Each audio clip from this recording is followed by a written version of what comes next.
This episode is sponsored by SKS Luxury Appliances. If you've spent time around Signature Kitchen Suite, one thing designers notice right away is the technology.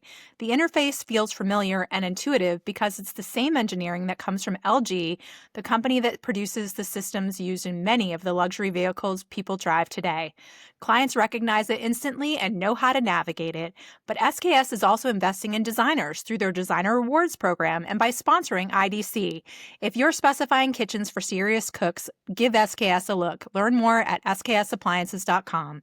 SKS, built for people who truly love cooking. Hi, I'm Lori from Interior Design Community, and I have Sharon Sherman with me from Time and Place Design. Hi, Sharon. Hi, Lori. So lovely to have you on the show today. This started because we've been having some great behind the scenes conversations and work, like physically working, on a common concept that we think is important for the design trade, and that is bolstering the showrooms around the country. And honestly, like, I hadn't thought much about the showrooms much because I spend so much time thinking about designers that I haven't really thought about how they fit into the puzzle.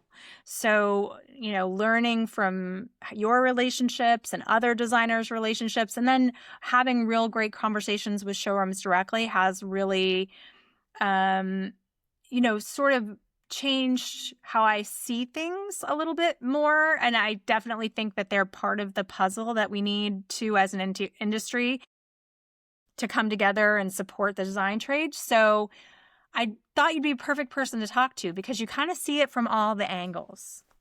I'm trying, my business is changing a little bit, that I am doing more and more work with brands. And I think it's become like, because I'm coming at it from two different places. I'm coming at it from the place of interior design. Yes. I'm coming into it from the place of kitchen and bath design. Because the two showrooms are very different. They are. Yeah. They really are. Really different. And the way you work with each showroom is really different. And that's one of the things that for me, I'm like, why? Yeah. Why is there a different attitude about the design community if you walk into a fitting and fixture showroom? Right. Or if you walk into a cabinet showroom versus if you walk into a fabric showroom. Right. And I remember when I first started, I was completely intimidated walking into the G&D building in New York City, where there was this kind of attitude of, aloofness. And I thought, oh my gosh, what have I gotten myself into? Right. Then I walked into a kitchen and bath showroom, and it's like, hi, how are you doing? Come on in, let me show you around. And I was like, oh, these are my people. Right. Yeah. I think that's really tough. And do you think that's interesting that you said that, because, we just had a podcast earlier today, which if you're listening, it's probably going to come out at a different time, but with Jenny York from Curry. And so, talking about the showrooms that they have built, the permanent showrooms, as well as like all of the trade events that they do to support the design community and trying to really build community themselves, Yeah. And it is fascinating how much it's changed. We did kind of cover that there were periods where, there were showrooms that didn't allow designers in, 15 years ago. So, and how that has changed, and sometimes how that's the same still, because some of the same people are still there, and how the model has changed and how it affects everybody that's in that model, so whether you're a rep and working directly for the manufacturer, whether you're a rep and you're independent, whether you're a showroom, whether you're a designer, the market in the last 10 years is unrecognizable from the beginning to the end. Like, we are in a different time and it's evolving fast. It feels like it's evolving very fast to me. And partly that's like a lot of weird things happening, right? Like, showrooms are starting to address the design community as a whole, like maybe having kitchen, bath, and home furnishings. We're seeing some of that.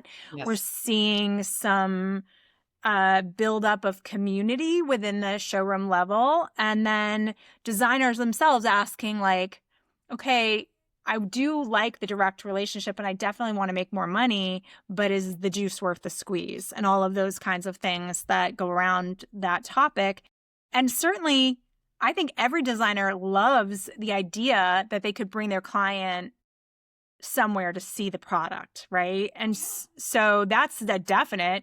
But taking clients to High Point, and it's like, no, she's a celebrity now. They're like, "Hey, how are you?" And yeah, and, well, and you know, writing those checks. but she really enjoyed it, you know. Yeah. And I was there this past week, and Mister was there, and he said, you know, we were talking to friends of ours, and they said, like, you're going with your designer to pick things out? And I'm like, yeah. I said, for this, it's such a collaborative work that I'm doing on this house. I've been working this house 3 years, right? And I really, for me, the way I work, my work is really collaborative. I want the clients involved. I want them to see the process. I don't want them to think I just snap my fingers and I make the perfect selection for them. I want them to know much more goes into their homes, to creating their homes for them. And my client was saying, for all of our other friends are like, we just have people kind of pick things out and show us, and when it comes in, it comes in. You know, where they've been able to see the development of what we're doing and how it's adding to the story. And I think it's an old showroom concept where it's all a secret. We're all gatekeeping. We don't let anybody know what anything is. And I think it's really unfortunate, both for the designer, for the manufacturers, for the client, and for the showroom. Yeah. Yeah. I mean, I think that there are designers who have reasons why they don't want the client involved in some of that process. And I think that that makes sense for them and their business model too. Like, I definitely get, you know, I don't want to confuse them. There's a lot of stuff I don't want. We all work differently. Yeah. That's just for me what I, yeah, you know, absolutely. I think there's, you know, a lot of different ways to work. And I love that we need to start thinking about that, what feels right to us as a design firm, but also how that impacts everyone else in the playground that we're in. What feels right to the client? You know, I have some clients who are like, I don't want to do that. Just like, bring me 3 choices. I'm like, okay. I don't have that kind of time. And then other clients want more of a hand holding. And for a design perspective, sometimes if your studio is run a certain way, that would be time consuming and too problematic to do. So there's a mix and match. You know, when we look at the relationship between designers and showrooms and manufacturers, because it's so changing, because this is like feels very different in this time frame than it did even like pre-COVID, what do you see as the biggest transformation and challenge that we're all facing as an industry? How long is this podcast? So you got a changing client. Yeah. You have a changing environment for product and material. You have a changing environment for procurement. You have a changing idea of, again, what showrooms are like. And I'll just use this for an example. I went up to Rochester, I was invited to go and speak at a gorgeous tile showroom. And it's a family-owned business. It's 3rd generation that's now taking it over. And I started talking to the head of sales and the current owner of the showroom. And we started talking about relationships and how manufacturers and showrooms really can create stronger connections with everyone, with the designer, with the builder, with the installer, with the public, right? Because sometimes public is coming in without a designer or a contractor. And when I found so interesting, and they were young, they could be my kids. And they were really listening, you know, and that was part of the talk that I was giving. And we're not trying to convince designers what they want. It's really trying to help designers be more successful, be more profitable, be more efficient in how they're working in the showroom. And I use it very simple. So, Sharon, as you look at this relationship between designers and showrooms and manufacturers and how that has changed really since COVID, what do you see as, where the designers can act differently, be different with those suppliers so that we can have greater success as an industry. So What are those challenges and how can we work better the together? challenges are, I think there's an old style of marketing that still says, okay, I'm going to show you what you want and what you need.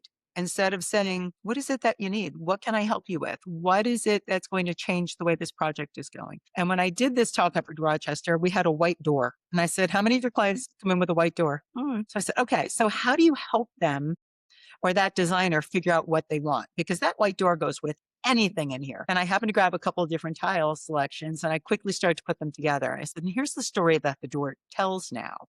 And then we took a plain dark brown stained door, which was kind of like, well, I did the same thing. I said, now this brown door has become a beautiful mid-century modern story. The white door is either a beautiful coastal story. It could be a very contemporary story. It could be a very transitional story, just by changing the things you put with it. Sorry, I have such an itchy nose. I apologize. There's this uncomfortable truth that brands don't understand the design community, right? They think designers are difficult to reach. They think designers are hard to engage with. And they think designers are inconsistent in their support. And I think the reason that happens is because they're not taking it from the other side, right?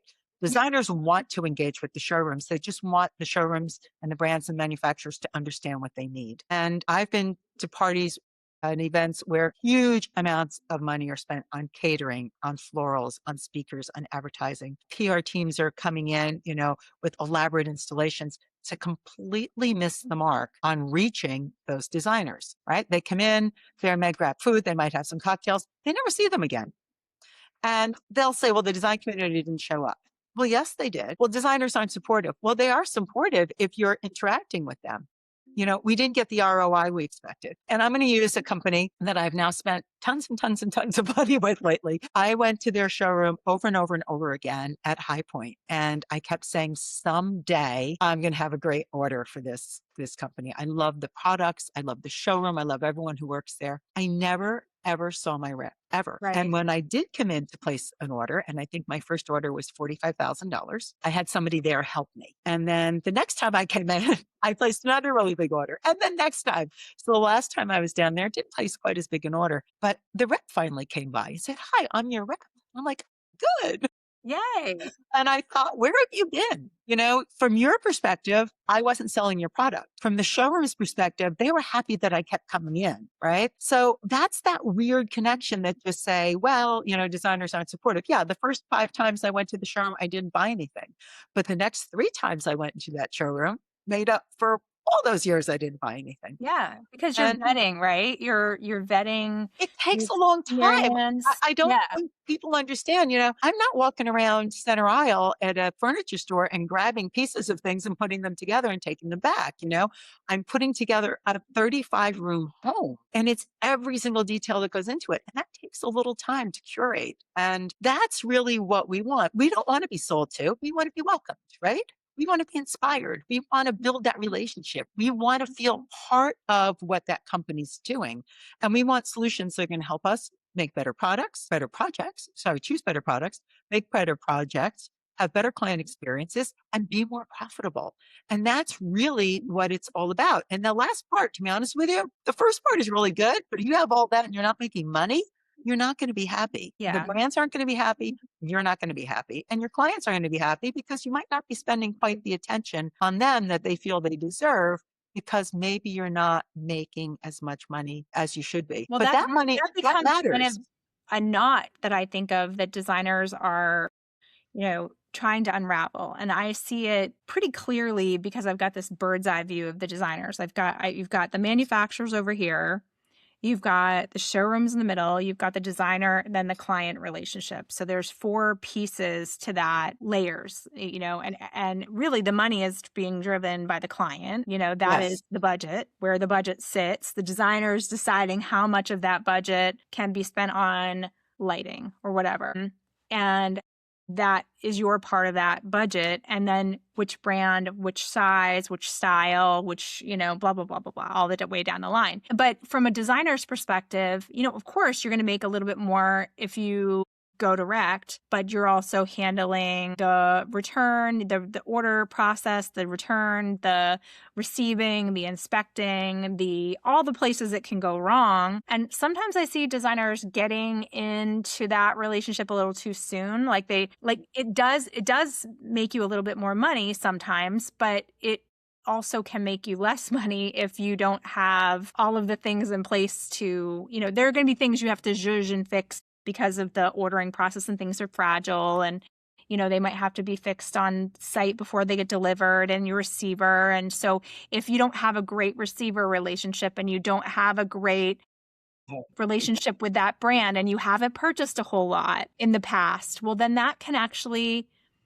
hurt you if things go wrong. It's a big gamble that, that if things do go wrong, you're going to have the support that you need. Sometimes the designer has been left holding the bag because everybody's pointing fingers as to whose fault the broken thing is. It could be the shipper that did it. It could be the manufacturer sent it out without it being perfect. It could be the receiver screwed it up when they brought it in. And it's very frustrating for designers to look at that way. And some of that times I feel like the headache is better off if you just work with a showroom. I also don't love the process where, of course, every designer I know does this, but it is kind of sticky, is that go and have your designer look at the product at the showroom and then buy it direct or buy it online or whatever that might be, and cutting out these store owners who have to pay overhead. And it's really a troublesome thing. The real truth of it is the showrooms are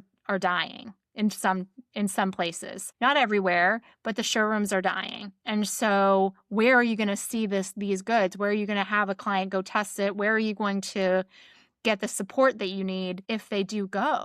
And I think there's this idea of, well, you don't have to touch I'm just like, you don't have to touch the fabric. I'm like, yeah, I need to touch the fabric.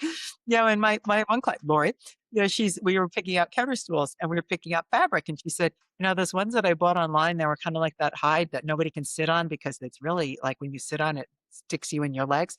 I said, those are the things that people aren't really understanding. And I was listening to a Business of Home podcast today, and this designer, very well-known designer, has written books, designs all over the world. He's like, this thought of that you can buy everything online is just not true. right. And, you look at some things and then when they come in, they're not the quality that you thought they were. They didn't feel the way they felt.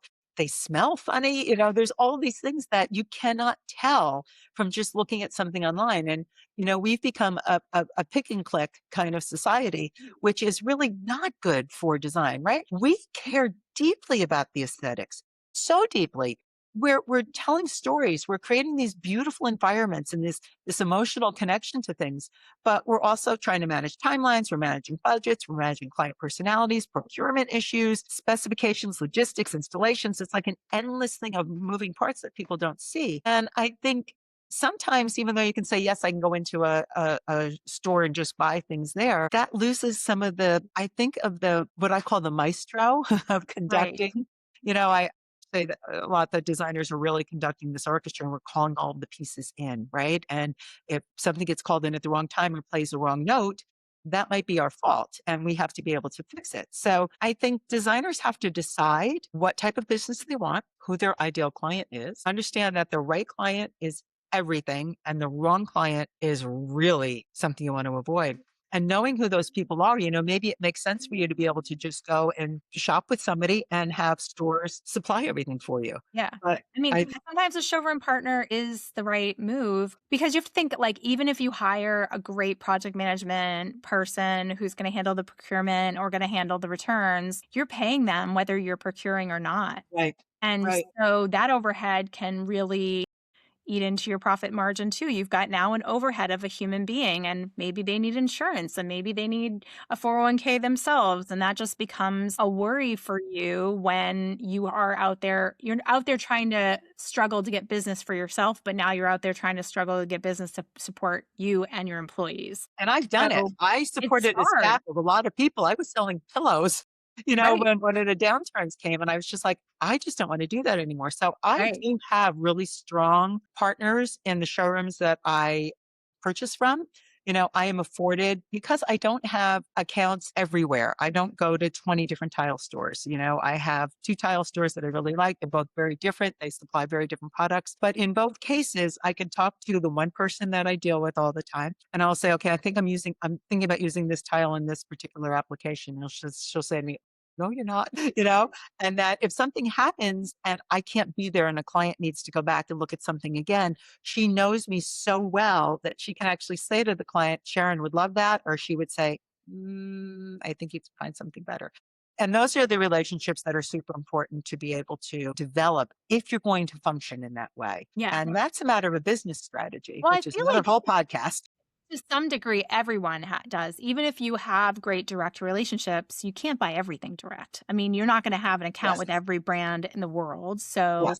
there are some things that you're going to buy online or in shops or antique stores or whatever. I mean, you have too much access to product for it to be, just concentrated to a few brands. But I will say the successful designers that I know in this industry do this 80-20 rule where 80% of their stuff comes from a few core brands that they Yes. build long-term relationships with, because when you pick up the phone, they answer because they know your business and they know the amount of business you bring to the company. And so you're much more important to that brand. And there are lots of ways to get there. I Yes. will say, money is part of it, but how you treat people is part of it too, and how you collaborate with people. I know a designer, I was bringing her up in the last conversation, who really thinks that she gets better pricing from brands because she has built such a collaborative relationship with her brands. Whenever she does a photography project, where she gets the photos, she takes some of those photos herself, direct in line of those products, and sends them to the manufacturer, says, I own the copyright. I am giving you the copyright. You can use these images. I just thought you would want to know what your work like fully installed. That is literal gold to the manufacturers. They love it, and they can't afford to shoot their stuff, every single product in every single condition, like it could be in a beautiful design. And so it matters so much to them when you are a collaborator in that way.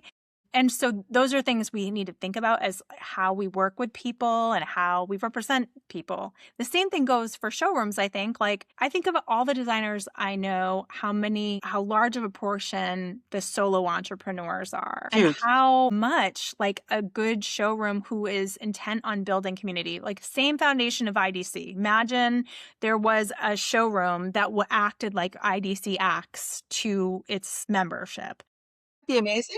Wouldn't that be amazing? And wouldn't it be like a collaborative, like people sharing information with how to price and what great details to offer, and cool little shops outside of the showroom to go get accessories, or how are you making money on that? And how does that process work for you? And oh, you're pricing it there. I should probably price it over here.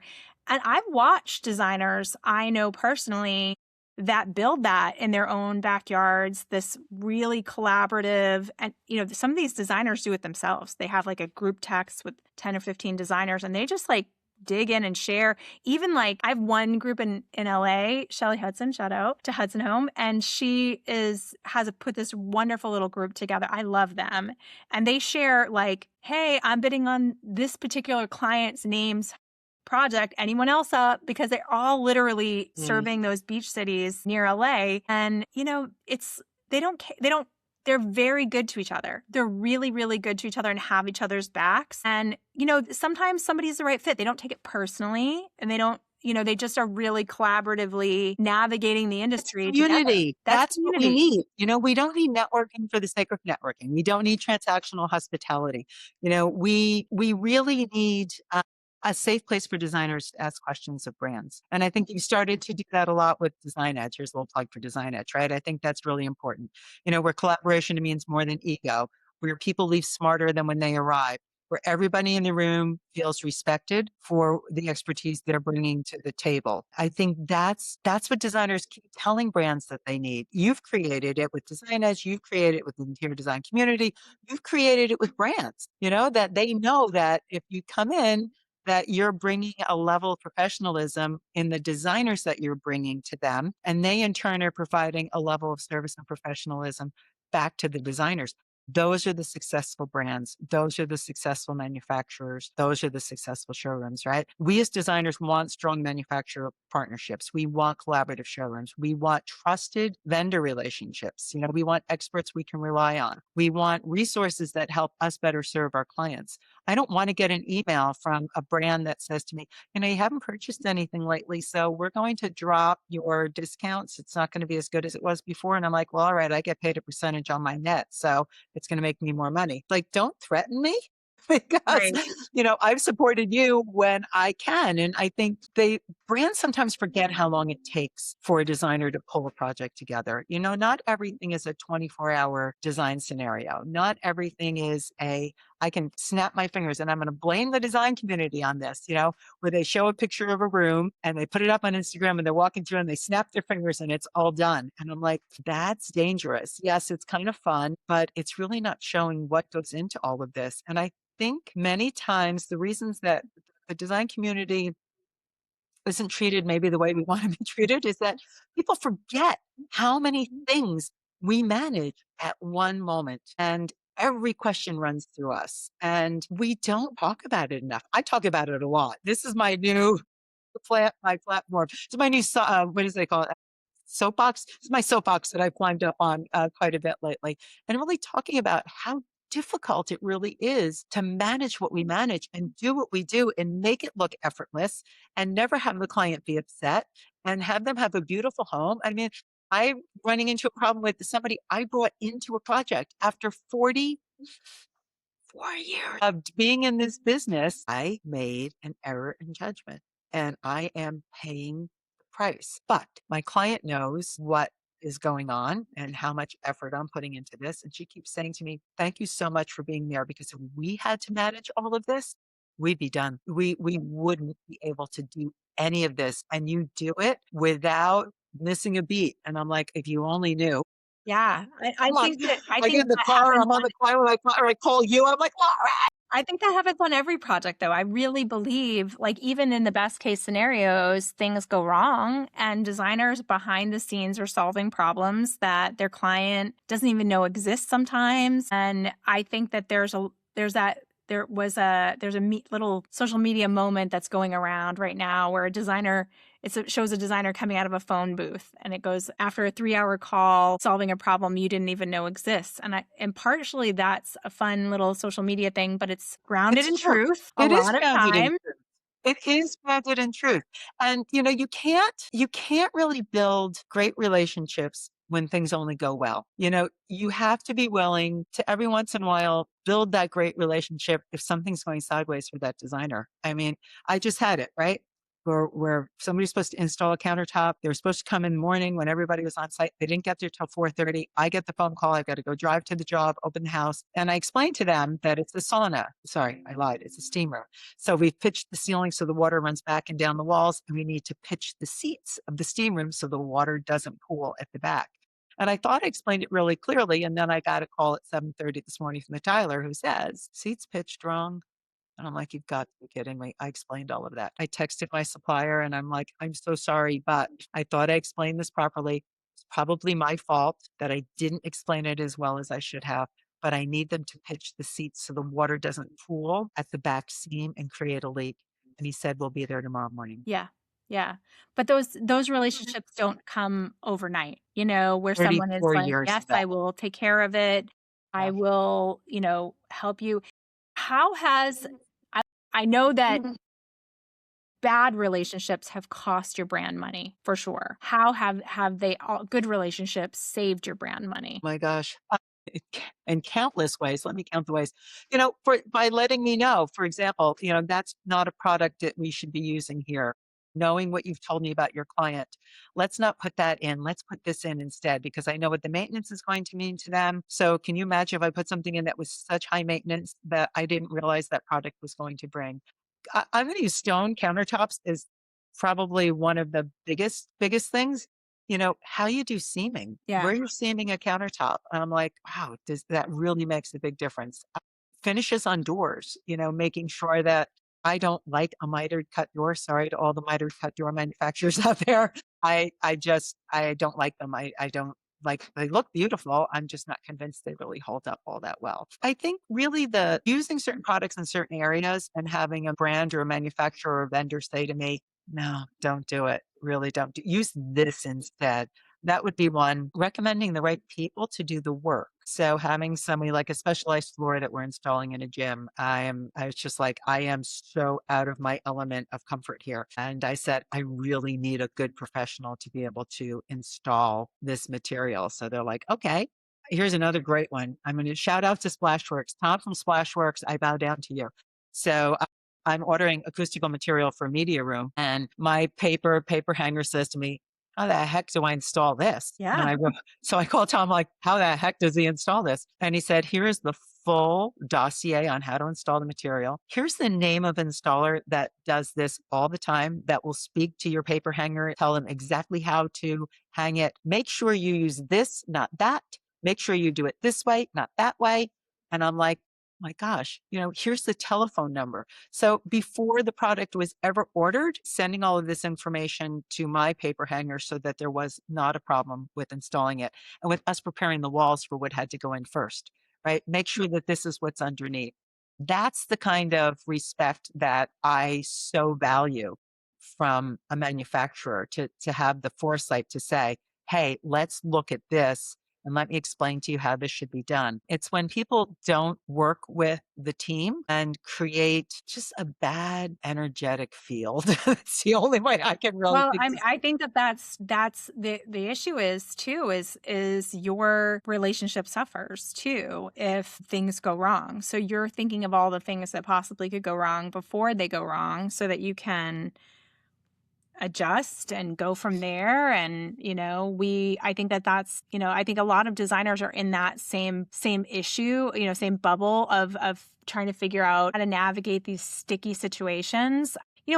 There is a little bit of tension on the manufacturer direct relationships in some ways, because I feel like things have changed so much and so dramatically over the past years, with more showrooms dying and more brands saying, I want to be designer friendly, and then having to educate that market about what that really means. And are you ready? And sometimes it's some internal work that you have to do first, because the team misses the days of having the big showrooms all over the place that knew the business really, really well, knew what fabrics to order, and what, like they were much more experienced with the ordering process, return process, could fix things internally.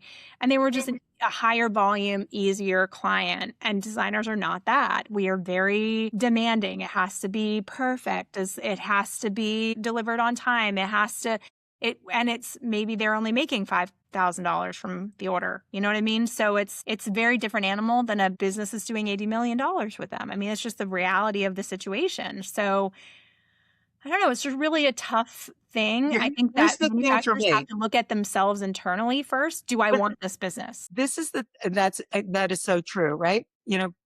My thought on a lot of this is, yeah, you can have somebody that does $80 million. Are you going to get paid?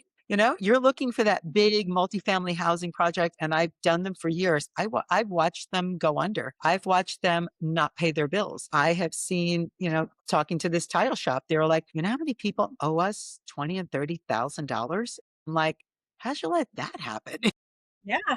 um, and I think those are really important things. And I have said, so I have probably 25 accounts across furniture, flooring, and I would say wall covering and accessories. Now that doesn't sound like a lot, but that's 20 manufacturers, and I support them. And that's why I say I don't need 100 accounts. I need 20 really good ones, because I'm going to be there in good times and I'm going to be there in bad times. Where other companies may come in, or they may have one project that they'll order from, and then you never see them again. And as you said before, every one of the brands that I work with, they appear in my stories, right? They appear on my Instagram feeds. They appear in my blogs. They appear so many places, on my portfolios, in my editorials that I write. And I really support them. And recently I got from a brand, a manufacturer, two things. First of all, I have these community calls. Yes. Second Wednesday of every month, come join us. And the the owner of one of the cabinet companies came on and said, we've had a relationship for over 20 years. And when we met Sharon, she said, guys, you need this door, you need this finish, you need this, you need that. And we were like, okay. And he said, what I realized is that that's been our best selling door style across the board for more than 20 years. Do you know how And many the times I've heard finishes, that from manufacturers that will say that the things that the designers pick out or the yes. things that the designers gravitate to are their best sellers? It's almost And an he said, we are indication. so appreciative of that because we didn't realize. And here you're saying this is what we need. And it's been great, not just from me purchasing it, but from so many other people. Then I sent in 8 rooms of orders and they helped me a lot. I got a thank you note from them. Thank you so much for placing handwritten, not emailed. In a card, thank you so much for having all this trust in us for all these years. You've been an amazing partner. We look forward to another 20 years. But you know what? That's the stuff like they get it. They get the customer service. And I know they have a tough time hiring people. Hiring people that want to do this sort of work is harder and harder, although I understand the plumbing industry is booming. Everybody's becoming a plumber and electrician. Yay, let's get them to start building cabinets next. So I know in the back end, what's going on as well. But having somebody that can realize that our partnership and our interaction has benefited both companies. And of course, I'm going to keep talking about them. This company I mentioned that's on this project that has become a thorn in my side and everybody else's side. The client's never going to recommend them. They see what's going on. Everybody on my team is like, what is with them? Yeah. I'm certainly never going to recommend them to anybody. And like, how short-sighted can you be? I think sometimes arrogance takes over, pettiness Egos. takes over. Egos are a big problem, I Egos are think. a big, big, big problem. Yeah. And we just, as humans, we can't help ourselves. I think that's part of the human condition of who we Also, are. I think that the market has been good for some people and not Mhm. so good for some people, and when people are coming at it from a position of desperation or something's going on financially, sometimes people do things that you wouldn't expect them to do, and it's hard because emotions should be left out of it. Should be kind of black and white as far as like what's the right thing to do, but it doesn't always. There's different points of view on this. And unfortunately, with so many people working on a design project, because it's not just the designer, folks. I mean, as you all know, if you're out there, you know that it's not just the designer. There's so many tradespeople involved. There's, different layers of purchasing and service throughout manufacturers, showrooms, receivers, then installers, that there's a lot of space in there for someone to point fingers and say it's the other person's fault. And, That's where respect comes you in, know, Lori. yeah, We have to all respect each other. My team that I've been together with all these years, like I know they have my back. And the one yeah, day, like I had a little spat with my contractor because he wasn't really supporting my position. And I just said, okay, all right. And I was kind of angry with him for about 3 weeks. And when it says mom and dad are fighting, but I was really, and I was very polite, but I was not as interactive as I was. And then he finally got to the point where he's like, I see what's going on now. It just took him a little while to realize, I want to say to realize, to react. And, now he's kind of like, I got you again. I didn't realize the level of what was happening, but now because something happened to him, yeah, right, so it's more reactive. And I think that's what a lot of this is really about. It's what is your personal experience, and our personal experience changes as we learn more, as we do more, as we take on different projects.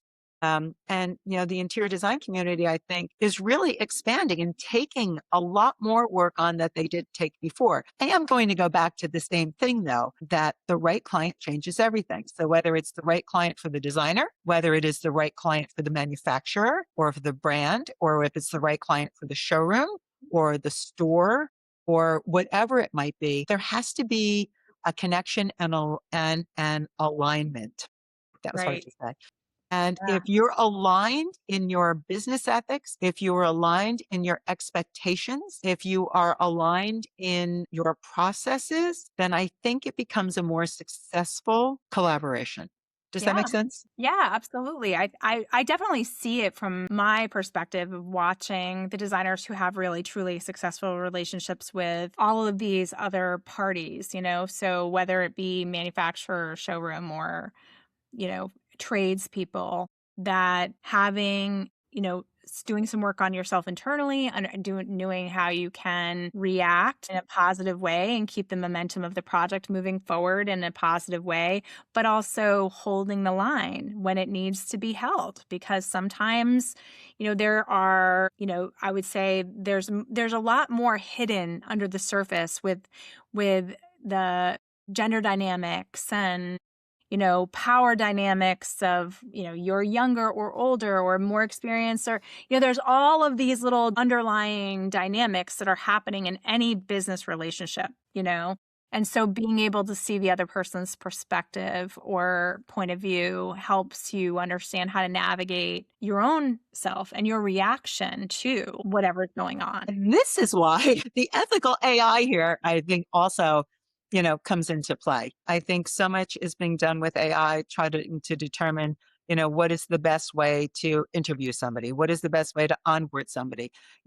Taking the human aspect out, I think is something we also have to really be careful of, because those are the ground rules that you learn when you first start in this business. How do you talk to someone? How do you talk to an angry client on the phone? Well, if it's AI answering, I had it today. I'm like, they're going to make me angrier and angrier because I'm going to have the problem of going through this robocall, right? Yeah. So I think we have to watch that just a little bit Well, in I think so too. I was wondering, I actually had a really interesting conversation with Isabel earlier this week because my daughter is in her early 20s. And so I have learned a lot from the younger generation. I'm Gen X, but I've learned a lot from the younger generation in how they navigate things through the years. Like once TikTok came into my life and I was learning about like fair play and, emotional load and mental load and all of those things that I think just are in gender dynamics, and I thought it was really fascinating. But one of the things that I've been noticing is sometimes we get, as we get like 20 questions a day from designers from around the world, and we make some of those into graphics and they get answered by designers that are around the world as well. And one of the things I was noticing is that while I really admire so many things about the millennial generation, Gen X generation, sometimes they're looking for the red flags where they also have to remember they're in a service industry and that you can yes, boundary yourself out of the best clients of your life, yeah, and yeah, how do you address it without being condescending or without, trying to tell someone, hey, I have a different perspective on that. Sometimes, yes, it is a problem when you have to leave your house and it's after hours to go to a client, to let a trade in and have a conversation with a trade when you're tired and it's dinner time and that's off hours and you don't want to. But you wouldn't build the client relationship you have unless you have to. Sometimes you have to do these things. Sometimes you have to get on that plane. Sometimes you have to go to that inconvenient call. Sometimes you have to be up at 2 a.m. or there at midnight. And those are things that it's not for every day, but there blame are. reality TV. Yeah. I really do blame reality TV because again, that's like snap your fingers and everything is fixed. And Well, I it really does worry me. worries It's me. just like, are we seeing what the red flags really are, or are we making everything a red flag? And the same thing, like It's a with good this question. conversation, like, yes, it's lovely to build these direct relationships, but are you shooting yourself in the foot with a local partner that you could use as a meeting place if you're a solo entrepreneur and that would have your back on returns? And, sometimes that extra 15% that you're going to it by not having that relationship locally. So it's just so Yeah. complex. So look at it as a dinner plate, right? So you're probably not living in an area where you can go, and I don't eat meat, so I will just preface that. But you're probably not living in an area where you can run to like a little local shop where they have all the cattle in the backyard and they're slaughtering them and you can go and get your steak. Right? So Right. you're probably buying it from a larger vendor, either a butcher or a store. So that's kind of like your bigger retail aspect, right? So you're getting your main proteins, let's say. I'm probably not going to get in my car and drive to a lake and fish and, grab that stuff. But I do support a local CSA. So every Wednesday I get in my car and I go and get my little bag of veggies. So those are things that are being grown now, right? And there. I know where they're coming from. There's the farmland is right here. So all of the veggies are coming from there. A lot of the fruits are coming from there. They have their own honey that comes from there. So your protein, your steak is probably coming from the store. Then I have the local veggies that are coming from this farm. And then, maybe I'm going to make dessert myself. Although there is a really cool, very small little boutique shop that makes the most amazing macarons here ever. Right. So maybe that's going to be my splurge for something that's so special that is going to really finish that whole meal. Right. And I think if we look at design in the same way, you're probably creating the same type of dinner that you are in this room, right? So you're going to have your larger vendors that you're going to be able to buy things from that are not made right in your backyard. And then you might have some more local showrooms and things where you can go and get products or materials or plants or fabrics or whatever you want. Then you have that one specialty person. And for me, they're Time Design, right? Who I can have call and say, I need like a special ceiling in this powder room. And I want it to be this color and I want it to be that finish and I want it to be blah, blah, blah. And they will create that for me. So it's kind of like putting together that dinner plate, so to speak. Does that make sense? Yeah, yeah. I mean, it does, because I think that that's one of the things that designers need to be thinking about is like where are you going to be getting those suppliers, and where are you best served by getting those suppliers, and where can you build out the perfect project, with using the suppliers that you need. So I think it's a complex issue, but I think it's just something that designers need to be paying attention to, especially in the reality that there are more solo entrepreneurs in interior design than people who own bigger firms. And the headache of all of that, it's like I always told my kids, because they would sometimes get in trouble, and I was like, that there was a movie that I watched years ago, and it was like, it would say, is the juice worth the squeeze? And I really believe that phrase. Like, if you're going to do it, make sure it's worth it, because nothing's worse than you are paying the price for something that wasn't worth it. You didn't make the profit that you wanted to make. So if you're having those direct relationships, but at the same time, you're not making the money you really should, want to be making. And at the same time, you're having all the risk, it's not worth it. The juice isn't worth the squeeze. So you have to analyze that on an annual basis, I think, because your business changes too. Look at you used to And then have an a big annual, firm. quarterly Yeah. basis, you need to look at that. Yeah. I mean, I went up to receive, because I'm there. I go to these jobs. I want to make sure that if there's anything that's missing or wrong, I can fix it right away. So we got 26 pallets of tile delivered. And I was like, oh my God, how am I going to check all this? But sure enough, big tile company, big vendor, they had broken down by room. Yeah. So each room had their own palette. And I was like, oh my God, that's so much easier. Then the fittings and fixtures got delivered. Now, when you have fittings and fixtures delivered for 9 rooms, or like I said, how are we going to figure this all out?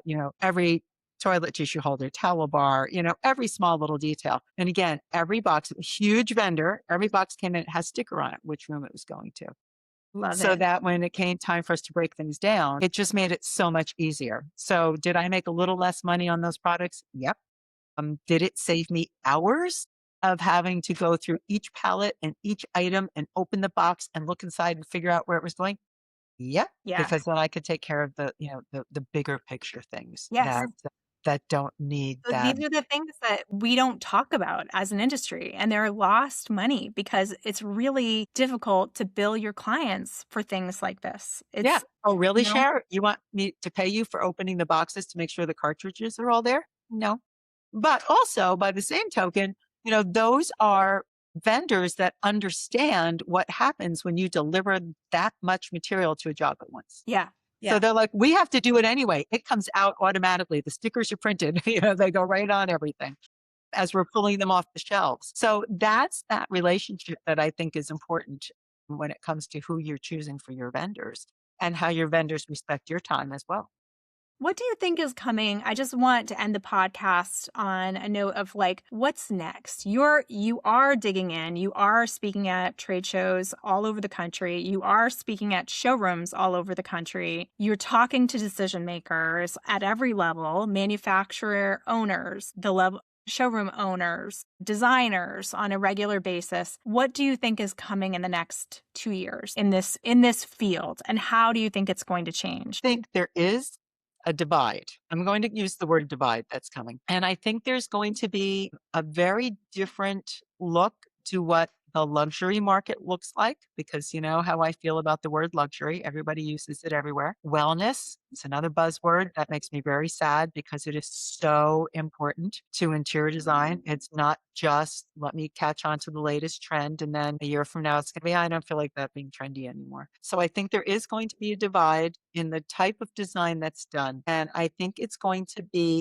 I'm going to call it the conveyor belt design, and then I'm going to call it the painterly design. So I think design is really going to end up being broken down into two different camps. It's things that are kind of manufactured and produced that will fill spaces, and then maybe you will customize them around things that are maybe a little more precious or a little more costly.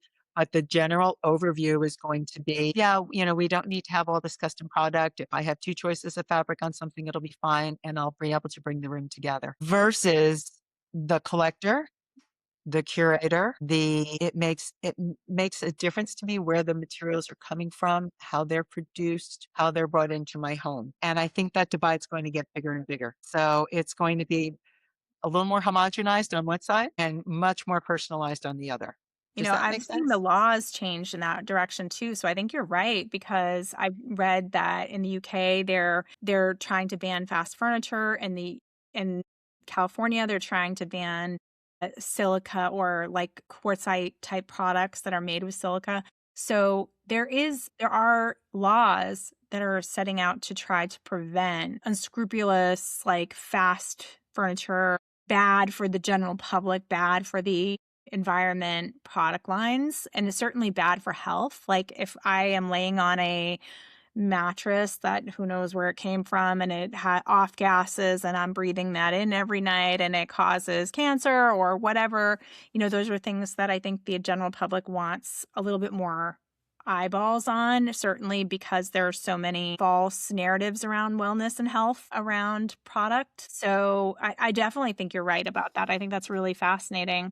Well, Sharon, this has been fantastic. I really appreciate your time. I'm going to make sure everyone knows how to follow you and certainly to find your weekly events that you do for designers where you're educating designers and cross-training them. Just so you know, Sharon has so much experience in the kitchen and bath world and in the interior design world, and she's cross-training designers who have those specific disciplines to be able to do both. So if you're thinking about doing kitchens and baths, you want to reach out to Sharon at Time and Place Design. And if you're thinking about I want to expand and do a little bit more interiors, you want to reach out to her as well because she kind of has feet in how to cross train those designers. And I think that's such an amazing Unicorn, thing. my unicorn date. I love it. I love it. Well, thank you, Sharon. This has been fantastic. Thank you, my dear. Anytime. This episode is brought to you by Curry & Company. Designers, you know the moment. You walk into the room and the lighting stops you in your tracks. Chances are it might be Curry. Curry & Company has built its reputation on pieces that feel sculptural, collected, and timeless, from hand-finished chandeliers to statement lamps, furniture, and accessories. Their collection is top-notch. If you haven't explored their newest introductions, take a look. Visit curryandcompany.com,